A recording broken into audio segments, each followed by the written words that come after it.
Okay, guys, sorry, I'm back. I can hear meetings behind me echoing.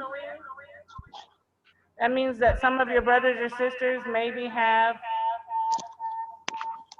meetings on in the room with you, and I can hear them echoing behind me. So please ask your brothers or sisters if you're in the rooms together to use headphones so that the meetings don't echo behind each other. Okay, because I can hear your meetings and I can hear your siblings' meetings coming across my speaker. Okay, so please, if you have a brother or sister in the room with you, ask them to use headphones. Okay, all right, sorry. I'm sorry that I lost connection. حتى بس أنا لما تقول البس We'll be right back. Okay, so if possible, I'm asking you to use headphones because I can hear Miss Mona Math giving a lesson in the background in one of your rooms. All right, so we were talking about making predictions. All right.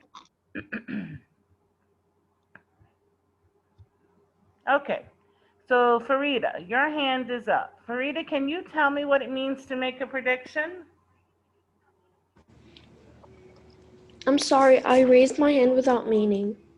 Okay, you don't know what it means to make a prediction, Farida? We've taken it before. Think for a I second. kind of forgot. All right, that's fine, no problem. I'll put your hand down. Okay. All right. How about you, Reem?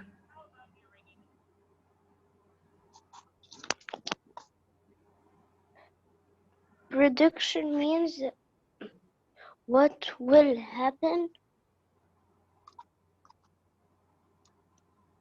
Prediction means what will happen. Okay, so that's exactly right. Prediction means what you think is going to happen. When you predict something, you use the information that you have to make a prediction about what you think is going to happen, okay? All right. Once again, I just want to check the screen to make sure that we are recording. Okay. All right. Thank you, Reem. So we use the information that we have to help us make a prediction. Like, for instance, if there are two boys playing baseball in the front yard and they're throwing a ball back and forth and they're playing in front of a big glass window, and mom leans out the door and she tells them, be careful, you're throwing the ball very close to the window. Then all of a sudden you hear a loud crashing sound. What do you predict has happened? What do you predict has happened? Reem, can you give us a prediction about what you think might have happened?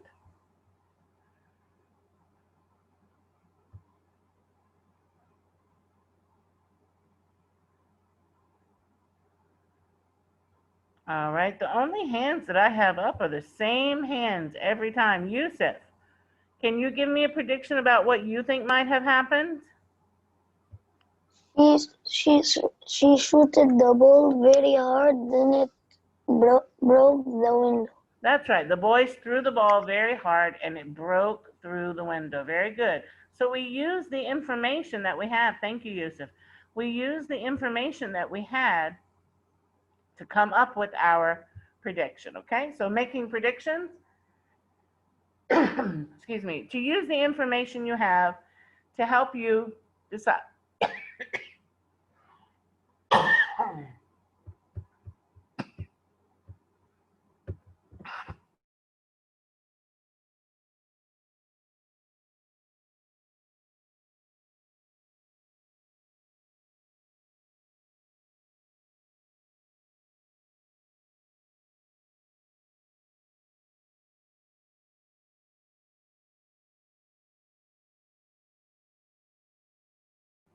Sorry, guys.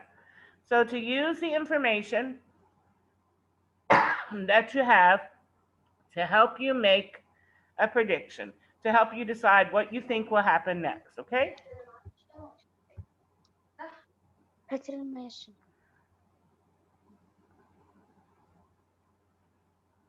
All right.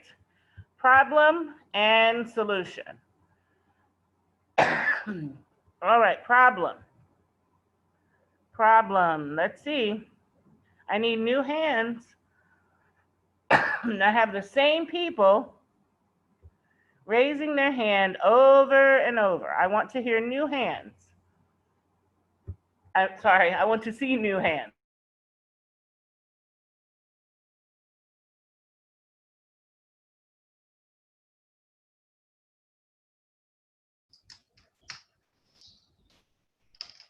Basil, what about you? Can you tell me what a problem is?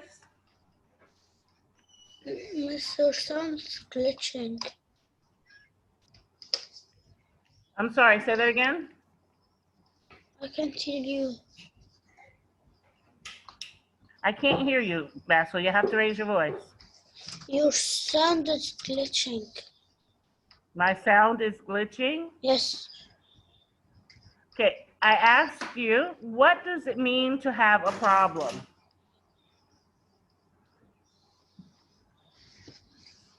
What does it mean to have a problem? When you have a problem at home, what does it mean? When you have a problem with your friends, what does it mean to have a problem? Mean problem. I'm sorry, say it louder so I can hear you. Your sound is glitching. I can't hear you well. Okay, Basil. Okay, let's see. How about Iad? Iad, what does it mean to have a problem? It's a problem that needs to be solved. Okay, so that means when we have a problem, something is wrong and it either needs to be fixed or needs to be solved. That's correct, Iad. Thank you. Very good. All right, so we have a problem. We have something that needs to be solved. What is solution? What does solution mean? Abdurrahman, can you tell me? To fix the problem. I can't hear you, honey. I'm sorry. To fix the problem. That's exactly right. It means we fix the problem. The solution is how we fix our problem. Excellent. Thank you, Abdurrahman. All right, very good. All right, so now we have making predictions, which is how when we use information to help us decide what we think is going to happen next.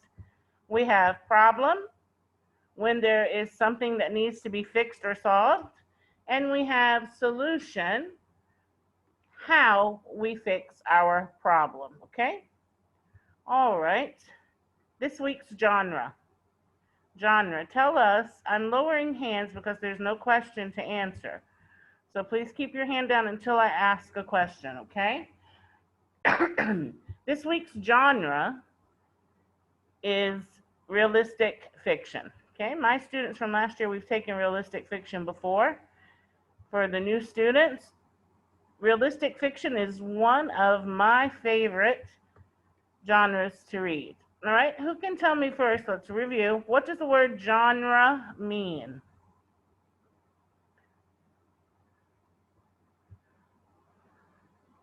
What does the word genre mean? Melik, can you tell me? Yeah. Genre means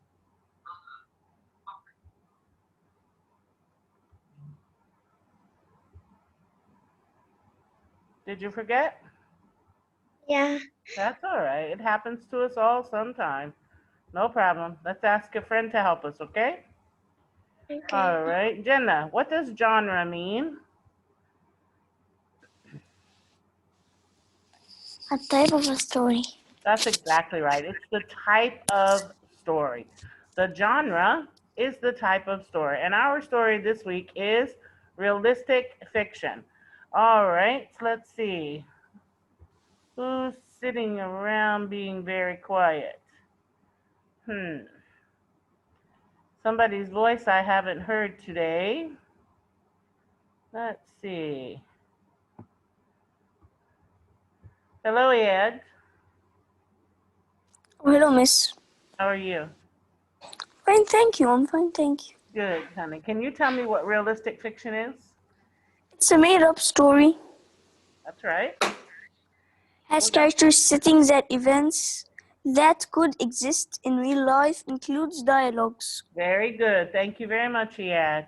All right, so Iad said that realistic fiction is a made-up story.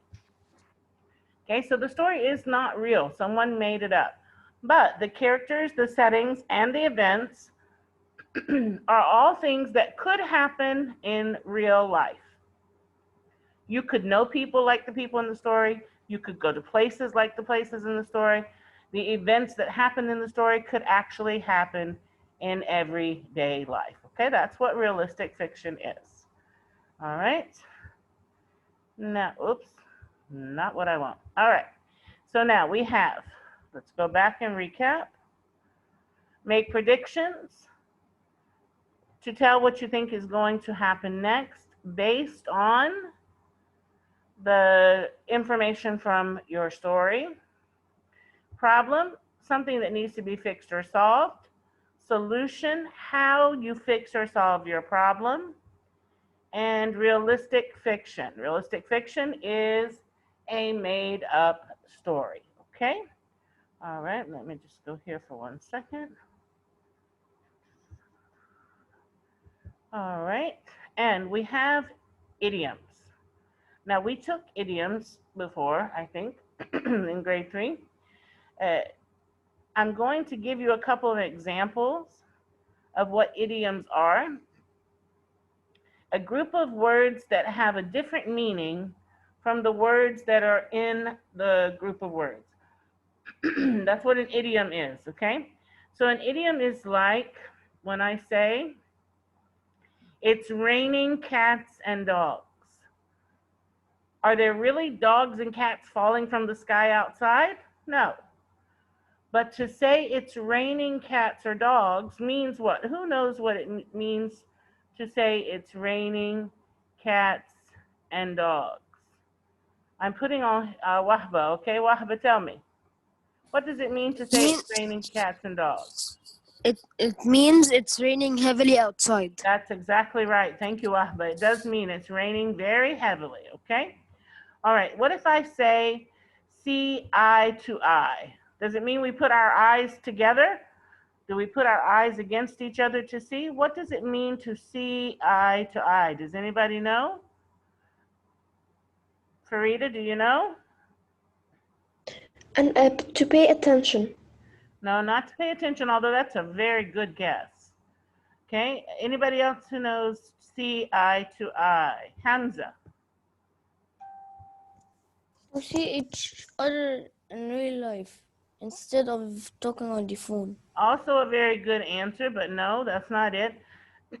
One more try and then I'll tell you. Jumana, do you know what it means to see eye to eye? Like believing something. Okay, well, that's pretty close, I guess. To see eye to eye means that you agree. You agree with the person. Okay, seeing eye to eye means you both agree on the same thing. Like if you say the painting is beautiful, and I say, oh, we see eye to eye, it means I also think that the painting is beautiful, okay? All right, thank you. Now, we're going to run out of time. We have about 9 minutes left. I am putting all hands down because I'm going to read, and I don't want everybody to lift their hands while I'm reading because it keeps popping up on my screen. So I'm lowering your hands. We're going to read the story, The Talent Show. Okay, this is on page 36 in your reading writing workshop. Now, because we only have, we only have about 8 minutes left, I'm going to read today so that we have time to finish, all right? So again, our genre is realistic fiction, a story that is made up but could happen in real life. And our story is called The Talent Show. All right, Tina, there's a school talent show in 3 weeks, I shouted to my best friend. My older brother had been teaching me juggling, and I knew he'd help me with my act for the show. Tina ran over to the bulletin board and read the poster. Mara, what's our act going to be? Tina asked me. Our act? I said, taking a tighter grip on my books. Tina grinned, pointed to the poster, and said, It says acts can be individuals, partners, or small groups. My grip on my books became uncomfortably tight. You want to do an act together? She is squeezing her books between her fingers because she wants to do the act alone and she doesn't know how to tell her friend. So it began to hurt her fingers. She began to feel uncomfortable. Uncomfortably means not comfortable. It'll be fun, Tina said. I hesitated for a second before continuing. I've got an idea, and hesitated means I paused and waited for a second before I began speaking. Tina interrupted me. Yeah, me too. Let's talk at lunch. During math, I tried to think of how I would tell Tina that I wanted to do my own act. After all, we are best friends. We should be able to see eye to eye about this. That's an idiom, eye to eye, be able to agree. The problem is Tina always takes charge.